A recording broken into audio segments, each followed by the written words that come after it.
Look at your wallet. How much money is in there right now? You don't know, do you? That's okay. Most people don't. But that's exactly why you're still stuck in the same place. You can't go where rich people go. You can't ride in their car. You can't take their vacation. So why is that? It's not because you're not smart. The reason is some habits you don't even notice you're doing. I'm about to name 11 habits, and you're doing at least 4 of them. Maybe you don't know it. Maybe you know it, but don't want to admit it. Either way, it ends up in the same place. At the end of the month, there's still nothing left in your pocket. Get ready. This video is going to make you a little uncomfortable. But that discomfort is a good thing, because if you stay comfortable, nothing changes. Change starts the moment you accept that discomfort. Number 1, paying yourself last. The paycheck comes in, first the rent goes out, then the bills go out, then the credit card payment goes out, then dinner with friends goes out, then that thing you got because it was on sale goes out, then groceries, then gas, then some payment you forgot about shows up. Whatever's left, you say, I'll save that. But there's never anything left, because there's always a new expense. Now stop for a second and think. You're paying everyone else. You pay the landlord, you pay the store, you pay the bank. The one person you never pay? Yourself. That's the real problem. You're not lazy. The order is just wrong. Rich people do the exact opposite. The moment money hits the account, a small piece of it moves straight into another account. Before you see it, before you touch it, before you get the chance to spend it. You never see that money, so you never spend it. This isn't about strong willpower. It's just a simple system. But here's something you need to know first. Most people try this for 3 months, then quit. I'll tell you why they quit in section 4. Let's keep going for now. For now, just remember this. Pay yourself first, and you're investing in your future. Pay yourself last, and you're only living for today.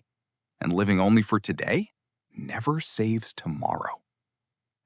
Number 2, thinking you saved money on a sale. Read this one again because it really matters. Buying something on sale is not saving money. It's spending money. When you buy a $100 item for $60, you didn't earn $40. You spent $60.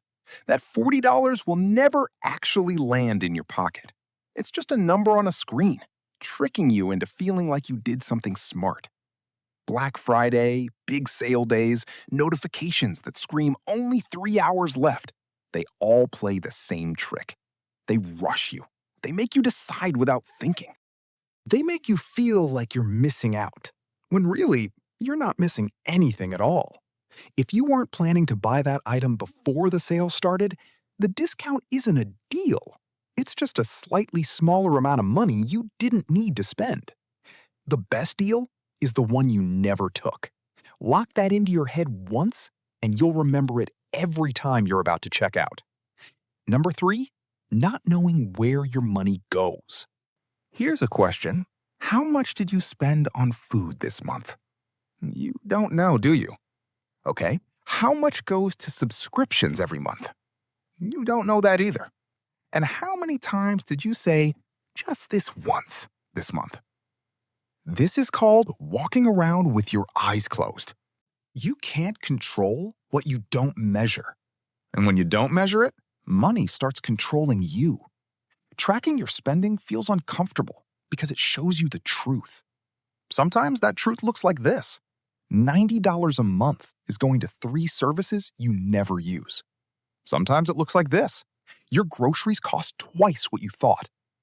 People avoid tracking because they don't want to know. Knowing means taking responsibility.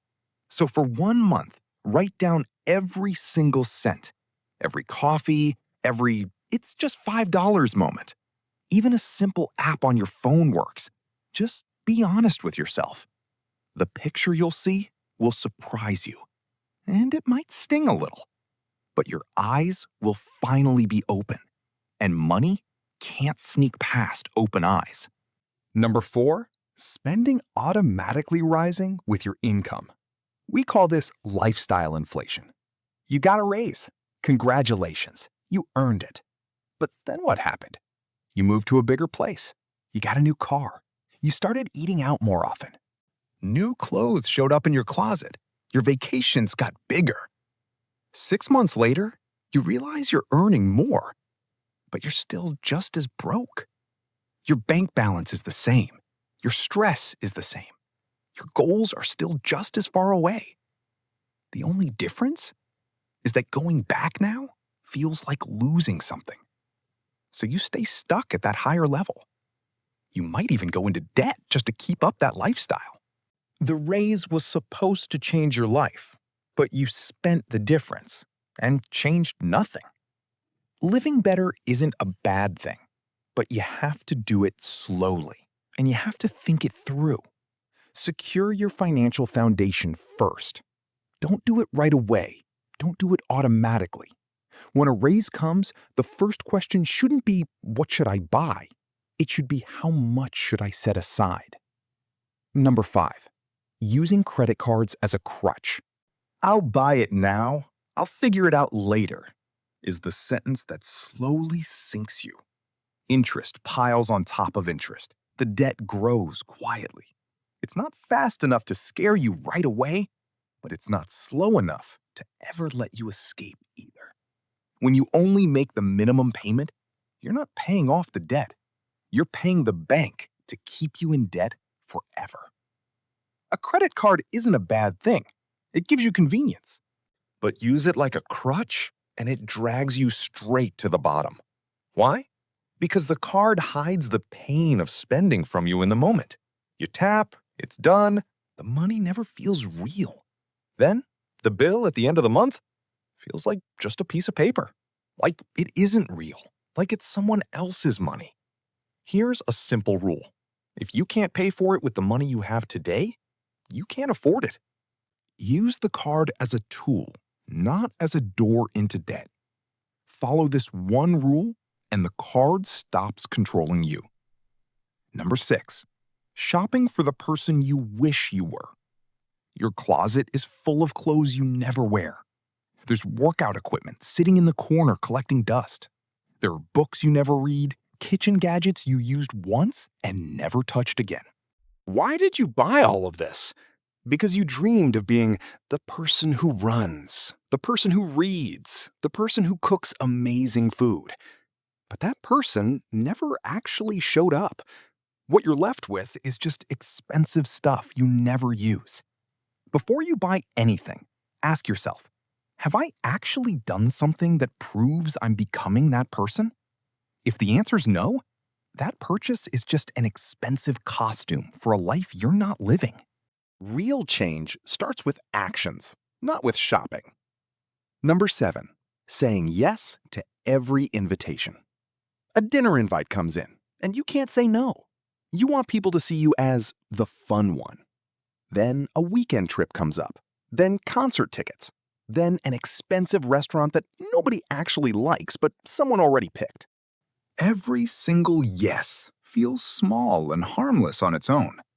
But every $100 you spend is a no to the goal you actually care about. Peer pressure doesn't end after school. It just gets more expensive. Saying no is a skill, and it feels awkward at first. But the people who truly care about you will understand. The ones who don't understand weren't worth spending your money on anyway. Sometimes the best answer is just, not this time. No long explanation needed.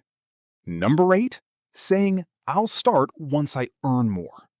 You keep pushing off budgeting and saving to later. You tell yourself you'll start once the promotion comes, once the debt is paid off. But that perfect day never comes. Because someone who can't manage a little money can't manage a lot of money either. They just repeat the same mistake with a bigger number. Managing money is a skill, exactly like exercise. You can't wait to get healthy before you start working out. No matter how little money you have, Start now. The amount doesn't matter. The habit does. Someone who starts with $50 today does the same thing with $50,000 tomorrow. Number 9, ignoring small expenses. $5 a day is $150 a month.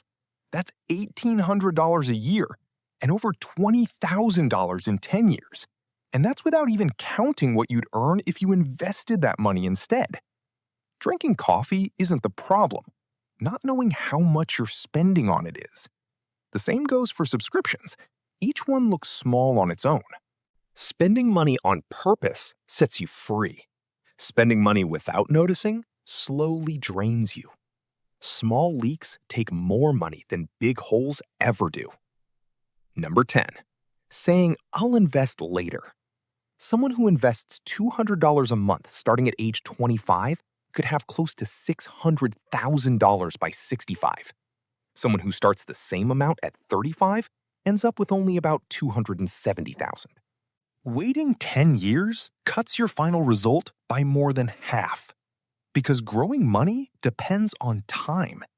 Money that starts early has years to grow. Money that starts late has very little time left. You don't need to be an expert. A simple index fund is enough. Set up automatic transfers and let time do the work. The biggest mistake is never starting because you tell yourself, "I don't have enough money." Number 11, never spending time learning about money. This is the root of everything on this list. You'll hand over $50 for dinner without a second thought. But spending an hour learning about money feels unnecessary to you. This is the most expensive habit on the entire list. Because not understanding money costs you real money every single year. It also comes back as opportunities you missed. It comes back as extra interest you paid. It comes back as accounts you never opened because you never understood them. One book, one video, 1 hour of research can save you years. Now, let's put it all together. All 11 of these habits come from one single root. Nobody ever taught you how to talk about money, so you copied whatever you saw around you. Paying yourself last felt normal because everyone else did it too. Credit card debt felt normal because everyone carries some. Delaying your investments felt reasonable because the market seemed scary. But just because these habits are normal doesn't mean they're free. Every single one of them quietly costs you more and more over the years. You've watched this video now. You've seen all 11 habits. You recognized yourself in at least a few of them. That "this is literally me" feeling is a sign that something needs to change. So here's the question. What are you going to do with this? Are you going to keep doing the same things and expect a different result? Or are you going to build a system that actually lets you keep the money you earn? That decision is yours to make. No one can make it for you. Not me, not anyone else. Remember the question I asked at the very start. Why can't you go where rich people go? The answer is clear now. Because these 11 habits are pulling you back. Drop them one by one, and that car, that vacation, that easier life become possible for you too.